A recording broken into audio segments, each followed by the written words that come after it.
Hello, just wanted to get you ready to use some watercolor on your graffiti project. So watercolor works well. It kind of simulates that spray painted kind of splattered look. So you can choose to do a fade or a blend inside of your letters, and you can see this one, the word Caitlin. She did some blends and she did some fades. You can see we've got a fade going on inside her N, and we have blends in some of her other letters. So let me first show you a blend. So I've got a letter A here, kind of graffiti style A. And we're using wet on wet technique. So the first thing you want to do, well, first you want to make sure you have 2 bowls of water. One bowl for clean, clear water, and the other bowl is for rinsing. It's kind of like your dirty water. So I have 2 bowls of water here. You could use 1 bowl of water or cup of water if you want to change the water often. You don't want your watercolors to look muddy. So for wet on wet, I want lots of water on my brush, and I'm going to just wet down with clean water my letter. And then you want to pick 2 similar colors to blend together. I think I'll do some green.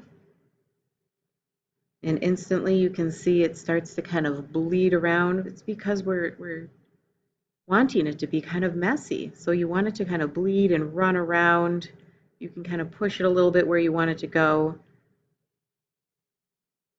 Rinse off my brush and get some blue.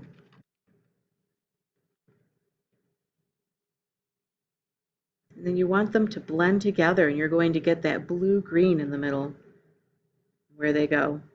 Now, what if it goes where you don't want it? What if you didn't want it to go outside of the line? We'll keep some paper towel handy that works as an eraser. You can absorb some of the watercolor away to keep it from going where you don't want it to go.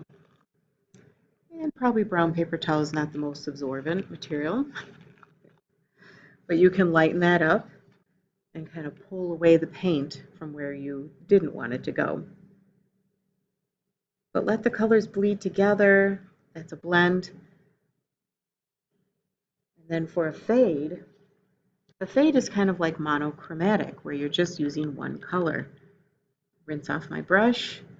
First you want to wet down your letter.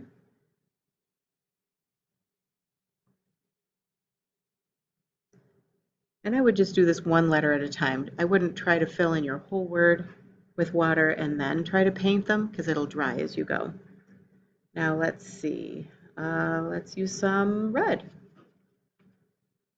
So if I wanted to do fade of red, I'm loading my brush with pigment here. But I can start and maybe have it be dark at the top and let it kind of fade out as it goes down. So you kind of let the color run down. You could even pick up your paper and let it drip and run. I'm going to add just some clean water to help fade that down. So it goes from like a dark to a light. So it depends on what look you like better.